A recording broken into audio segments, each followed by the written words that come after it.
Welcome back to another episode of Generation Films. My name is American Ben.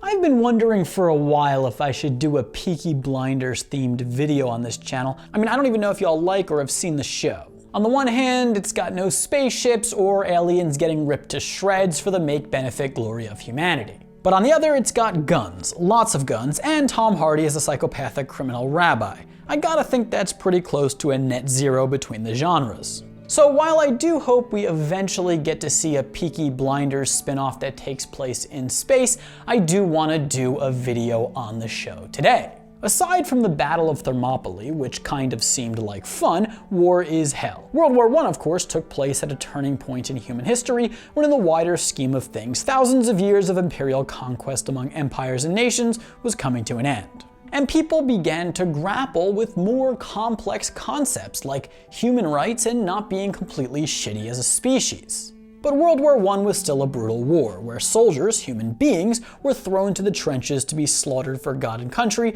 and received little sympathy for their woes in return.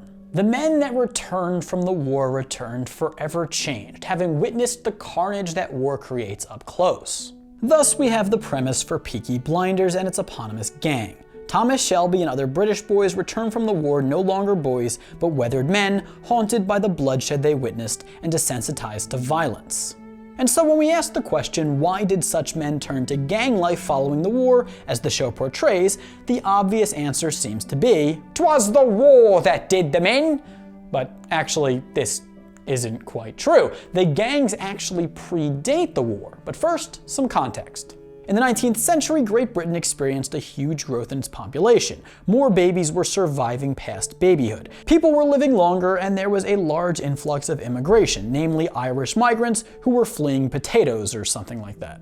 Cities specifically experienced a huge uptick in population growth as people flooded into urban areas in search of employment. Unfortunately, the supply could not fill the demand, and both skilled and unskilled workers often had to settle for low-wage jobs if they were lucky to get a job at all. The result? According to multiple sources, it is estimated that in Victorian-era Britain, somewhere around 25% of the population was living at or below the subsistence level, as in a quarter of the population could only afford basic necessities, if at all. Now, it's easy to imagine how such desperate circumstances could lead to a rise in violent crime. However, this isn't exactly what happened. According to British historian and criminologist Clive Emsley, 19th century Britain actually experienced an overall decline in theft and violent crime. Yeah, there was economic hardship, but it's not like it was any worse than the preceding centuries. We don't really know just how bad poverty was in Britain in the 16th and 15th centuries and before that, because, well, we have little recorded information about such things before the 19th century. The fact that we know more about poverty in the 19th century is probably indicative of the fact that people started to become more cognizant of other people's suffering, at least to some degree. It's not like 16th century English officials were demanding that comprehensive surveys about the poor be performed. You were either lucky in life or you weren't. And by some estimates, in such times, half of the population or more lived at the subsistence level. What I'm saying here is obvious. History always needs to be taken in context. People might look around at the horrible things that happen in America today and proclaim that we are doomed. But the very real reality is that in the longer scheme of things, life is getting better. Less people are being murdered. Less bad things are being done by one human to another. Though, I swear to God, if I have to pay for one more goddamn streaming platform, first it was Netflix, then Amazon, now Disney Plus, I'm done. God damn it! But anyway, yeah, Victorian England was an England that wanted to live better. According to Emsley, the courts came down harshly on violent crime, and police departments became more regulated and organized, and thus able to suppress crime. The Victorian era was a time of liberalization and great change. Political institutions were restructured, and there was a push from religious institutions for higher moral standards. Now, when we see what Great Britain looks like in a show like Peaky Blinders, we might be like, damn, it sucked to be British back then. And yes, life was indeed difficult, especially for those unlucky enough to be able-bodied men during wartime.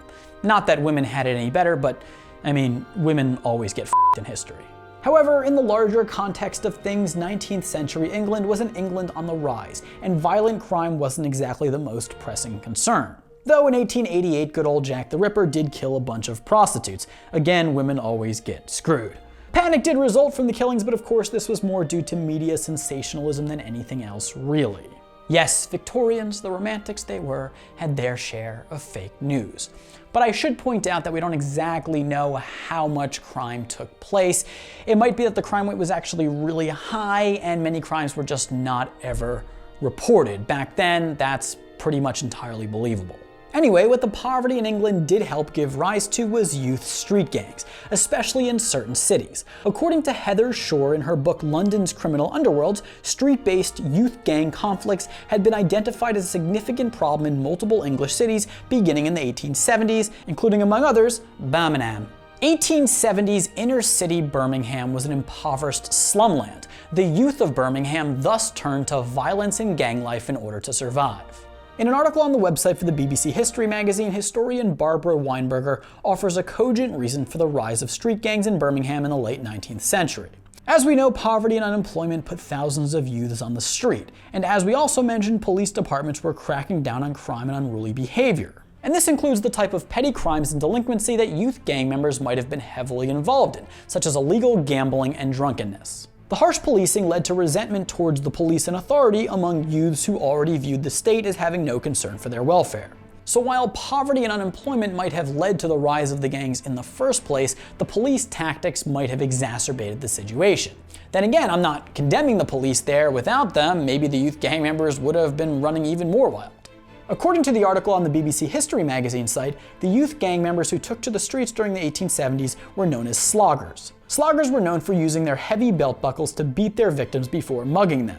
In 1870s Birmingham, gang warfare largely involved ethnic hostilities, a la Irish versus English/Catholic gangs. But as the 1880s approached, gang rivalries became more about territorial control, with violence breaking out among gangs of neighboring districts.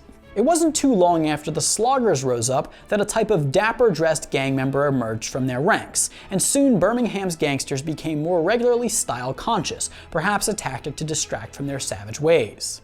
In the 1890s, the Slugger name for such gangsters gave way to a new term: the PEAKY EFFIN Blinders. Peaky Blinder, that's the term.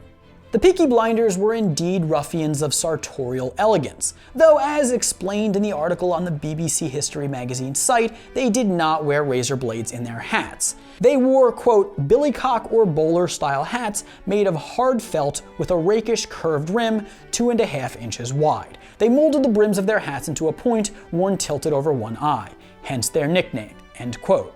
As Birmingham historian Carl Chin explains to the Birmingham Mail, razor blades were just beginning to be introduced in the 1890s and were a luxury item that would have been far too expensive for Peaky Blinders to afford.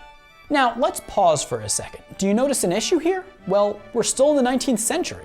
And that's the truth. The Peaky Blinders largely reigned at the turn of the century pre-war. After World War I, they were just about no more, and so quite obviously, the war itself could not have turned them into violent men. As Chin explains, while World War I might have traumatized the gang members who served in the war, such men were most probably already violent men before the war. Young men who join gangs are often, for whatever reason, whether nature or nurture or a combination of both, more aggressive than the average person. In his book The Gangs of Birmingham, author Philip Gooderson quotes a girlfriend of a Peaky Blinder as remarking of her boyfriend, quote, "He'll pinch and punch you every time he walks out with you, and if you speak to another chap, he don't mind kicking you," end quote. Yeah, these were the type of guys to fail lie detector tests on the Steve Wilkos show. And while I joke, that actually couldn't be more accurate, because here's the thing about the Peaky Blinders. Right in line with them being violent delinquents, they weren't exactly an organized crime syndicate. According to almost every source I reviewed for this video, the Peaky Blinders were street criminals who, among other crimes, jumped people, mugged people, and gambled illegally. As the Telegraph describes, court records describe the gang as, quote, foul-mouthed young men who stalked the streets in drunken groups, insulting and mugging passersby, end quote. Yeah, they definitely killed some people, but they were more Bloods and Crips than the Mafia. Peaky Blinders, the show, which follows the fictional Shelby crime family, glorifies the Peaky Blinders far beyond what they actually were. They were no worldwide crime syndicate, and the majority of what they did involved minor offenses. According to Heather Shore, as quoted in The Week, real organized crime culture didn't arise in Britain until the 1930s, long after the decline of the Peaky Blinders. In all truth, another gang known as the Birmingham Boys came to dominate Birmingham in the early 20th century, and they were actually involved in some higher level criminal activity. Under the leadership of Billy Kimber, yes, that Billy Kimber, the Birmingham Boys controlled various racecourses across the country and were involved in various illicit activities, such as extortion, bookmaking, smuggling, bribery, and murder. Controlling the racecourses in Britain is kind of like having the high ground in Star Wars. It means you run these streets. Anyway, I'm not sure the war could have been what turned Billy Kimber violent either. According to Carl Chin, Kimber deserted during the war. In all, despite the fact that Peaky Blinders the show depicts young men returning from World War I haunted by the violence they experienced in the trenches and desensitized to violence, in reality the Peaky Blinders were a bunch of violent delinquents long before the war started and were mostly irrelevant by the time it was finished. But I still love the Peaky Blinder devils. Anyways, I hope you enjoyed this video. Do you enjoy it when we do more history-based stuff? Let us know in the comments below. If you enjoyed the video, please do give it a like. Remember to subscribe to our channel and hit that notification bell. For now, my name is American Ben, and I'll catch you next time. Generation Films, peace.